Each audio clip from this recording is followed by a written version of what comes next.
দর্শক দেখুন, আজকে জাস্ট কিছুক্ষণ আগে ওই ভিডিও এবং সঙ্গে আরও দুটো স্টিল পিকচার, যার মধ্যে এটা একটা ভাঙা দেখতে পাচ্ছেন, এই সব দিয়ে উনি পোস্ট করেছেন, একটা লম্বা লেখাও লিখেছেন। আমি এখানে সবটা দেখাতে পারছি না। দেখুন ওই যে নিচেতে শো মোর বলে আছে না, ওখানে ক্লিক করলে পুরো লেখাটা বের হবে। তো যেটা বলতে চেয়েছেন সেটা হচ্ছে যে গুন্ডারাজ, ভায়োলেন্স, বাড়ির সামনে এসে এইসব করা হচ্ছে বলে টলে নতুন যে সরকারটা এসেছে, বিজেপি সরকার, তাকে অনেক জ্ঞানটান দিয়েছেন, দিয়ে পোস্ট করেছেন। এখন দর্শক, এই যে ভিডিও যেটা পোস্ট করা হয়েছে,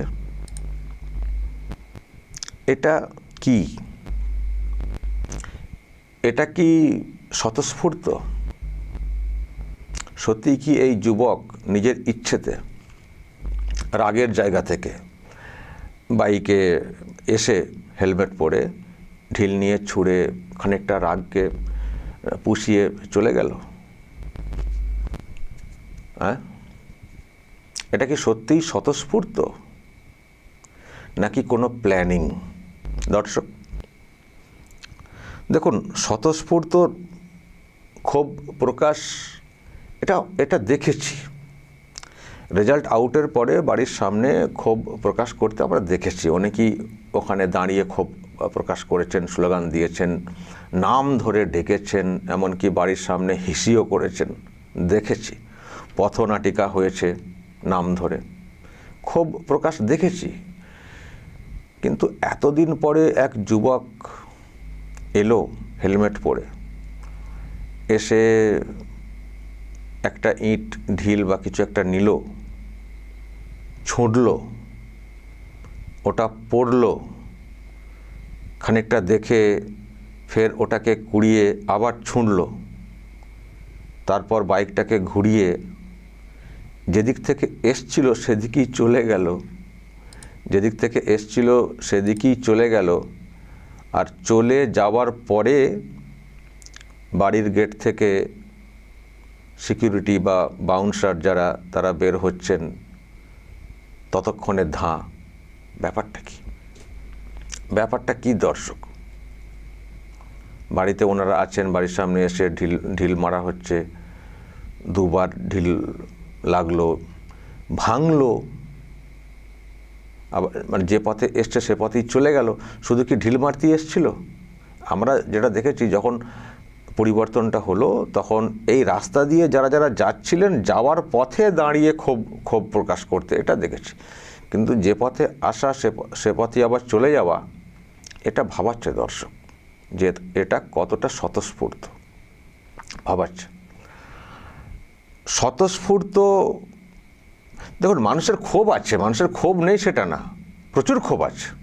1.5 মাস চলে গেছে, তাতে কী হয়েছে? ক্ষোভ প্রচুরই আছে। হয়তো বাড়ির সামনে আমরা সেরকম দেখছি না রোজ রোজ, কিন্তু ক্ষোভ মানুষের আছে। টিএমসির যারা আছেন রাজ্যের বিভিন্ন প্রান্তে, দেখছেন তো সব ডিম থেরাপি চলছে। পুলিশ ধরলে, ধরা অবস্থাতেই ডিম থেরাপি হচ্ছে, না ধরলে বাজারে দেখতে পেলে ডিম থেরাপি হচ্ছে, এসব হচ্ছে। বাড়িঘরে যাওয়া বলতে লুটপাট হচ্ছে না, যেটা ওরা করেছিল, মানে হচ্ছে, টুকটাক হচ্ছে। ক্ষোভ আছে মানুষের, ক্ষোভ আছে। অভিষেককেও তো সোনারপুরে ডিম থেরাপি দেওয়া হয়েছে, দেখেছেন আপনারা, ক্ষোভ আছে। কিন্তু এটা কি সত্যি ওই ক্ষোভেরই অংশ? স্বতঃস্ফূর্ত ক্ষোভ প্রকাশ নাকি প্ল্যানিং? এটা দর্শক আমার কাছে প্রশ্নের, এটা আমার কাছে প্রশ্নের। স্বতঃস্ফূর্ত হলেও হতে পারে, আবার প্ল্যানিং হলেও হতে পারে। আমি দুটোই ভাবছি। স্বতঃস্ফূর্ত হলে ওটা তো বললাম ক্ষোভের জায়গা থেকে, কিন্তু প্ল্যানিং হলে কী জন্য হতে পারে দর্শক বলতে পারেন?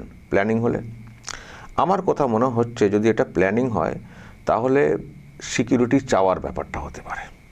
সিকিউরিটি ওনার তো সব তুলে নেওয়া হয়েছে না বাড়ির সামনে থেকে। আগে তো বিরাট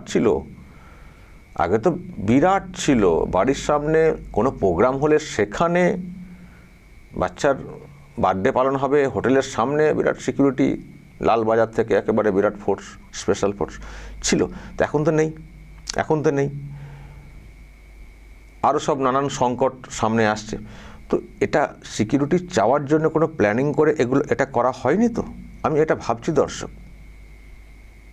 এটা কি সত্যি স্বতঃস্ফূর্ত?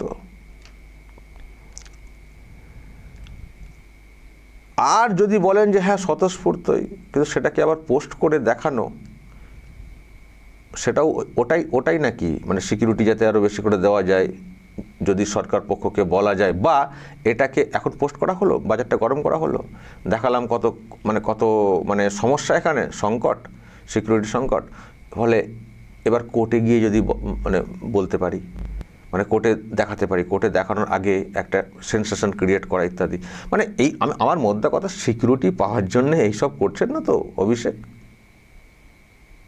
তবে পাবেন না। সরকার যে সিকিউরিটি দিচ্ছে, যেটা দেওয়ার কথা সেটা দিচ্ছে, যেটা ভোগ করতেন ওটা পাওয়ার কথা না তো আপনার, ওটা তো পাওয়ার কথা না আপনার। ওই সিকিউরিটি অতিরিক্ত ছিল, পিসির সরকার ছিল, সেজন্য যা খুশি করেছিলেন, ওটা পাওয়ার কথা না, এমন কিছু না আপনি। হ্যাঁ, চুরি দুর্নীতি অনেক হয়েছে, যাদের চুরি হয়েছে তাদের ক্ষোভের বহিঃপ্রকাশ ঘটার একটা ব্যাপার থাকে, সেখানে আছড়ে পড়ার একটা ব্যাপার থাকে। আপনি এমন বিরাট কিছু মর্যাদা তা না। এখন চুরি দুর্নীতি ধরা পড়ে যাচ্ছে, সেই জন্যে ভয় লাগছে, সেটা অন্য বিষয়। তো যাই হোক, সিকিউরিটি চাওয়ার জন্য যদি এটা করে থাকেন, আমি ভাইপোর উদ্দেশ্যেই বলছি, আমার মনে হয় না খুব একটা লাভ হবে, কারণ বর্তমান সরকার যেটা আছে তারা এইসবে গলে না। আর কোর্টে গিয়ে যদি কোর্ট থেকে অর্ডার বের করে আনতে পারেন সেটা অন্য বিষয়, কিন্তু কোর্টকেও নিশ্চয়ই বোঝানোর চেষ্টা হবে, যে এই রাজ্যটার নিরাপত্তা কী অবস্থায় ছিল আগের সরকারের আমলে কত মানুষের প্রাণ চলে গেছে, খুন করা হয়েছে। এই যে সরকার, এর আমলে সেরকম কিছুই হয়নি। কোথাও দুটো ডিম ছুটছে, কোথাও টোপর মাথায় দিয়ে কিছু একটা ঘটনা ঘটছে, কোথাও বা একটা দুটো ইট পাটকেল। বলুন তো, কারো জীবনহানি হয়েছে, রক্তপাত হয়েছে? মানুষের কিন্তু প্রচণ্ড ক্ষোভ ছিল, দেখলে মেরে ফেলার মতো, লিঞ্চিং করে এইরকম ক্ষোভ ছিল মানুষের, কিন্তু মানুষ প্রচণ্ড ধৈর্য দেখিয়েছেন। এবং তার সঙ্গে অবশ্যই যে চলমান সরকার, নতুন সরকার, বর্তমান সরকার, তাদের তরফ থেকে যে সতর্ক করা হয়েছে প্রথম থেকে ভায়োলেন্সের বিরুদ্ধে, তার জন্যে হয়নি। কিন্তু না হলে 21-এর রেজাল্টের পরে যেটা করেছে তার ক্ষোভ আর চুরি দুর্নীতির ক্ষোভ সব মিলিয়ে একসঙ্গে ক্ষোভ যেভাবে আছড়ে পড়তো, কটা টিএমসি নেতা প্রাণে বেঁচে থাকতেন সেটা ছিল প্রশ্নের। সেই তুলনায় কিছুই হয়নি। কে একটা ইট ছুঁড়েছেন, আবারও বলছি, ছুঁড়েছেন না ছোঁড়ানো হয়েছে কে জানে, সেটা দেখিয়ে বলা হচ্ছে গুন্ডারাজ, ভায়োলেন্স। এটাকে ভায়োলেন্স বলছেন? তাহলে 21-এর ভোটের পরে যেটা হয়েছিল সেটা তাহলে কি ছিল? এক যুবক, আবার বলছি প্ল্যানিং করা যায় না, যদি স্বতঃস্ফূর্তভাবে হয়ে থাকে তাহলে হেলমেট পরে এসে দুটো ঢিল ছুঁড়ে চলে গেছে, তার মধ্যে ভয় কাজ করছে, বেশিক্ষণ দাঁড়ানি চলে গেছে। তো এটা ভায়োলেন্স হয়ে গেল। এটাকে পোস্ট করে সেন্সেশন ক্রিয়েট করতে হবে, সরকারের ব্যাপারে প্রশ্ন তুলতে হবে। আর বিশ্বজিৎ সরকারকে কীভাবে করা হয়েছিল, অভিজিৎ সরকারকে কীভাবে মারা হয়েছিল, বাংলার মানুষ দেখেননি? তার কান্না, তার চিৎকার, তার আর্তনাদ, শুধু অভিজিৎ না, আরও গোটা রাজ্যের যেগুলো যা ভিডিও প্রমাণ এসছে। শামশেরগঞ্জে কী ঘটনা করেছে, তাহলে সেগুলো কি ছিল? তখন তো একটাও পোস্ট করতে দেখিনি যে কী করছে সরকারটা, আমাদের সরকারটা, কেন এরকম ঘটনা ঘটবে। এটা হয়ে গেল ভায়োলেন্স, ওই একটা ইট ছুঁড়েছে, একটা ঢিল ছুঁড়েছে বলে। দর্শক বলবেন তো কেন এটা পোস্ট করেছেন, ব্যাপারটা কি, আপনারা কি বুঝছেন বলবেন, আপনারা যা বলার বলবেন এবং নজর রাখবেন আরামবাগ টিভিতে।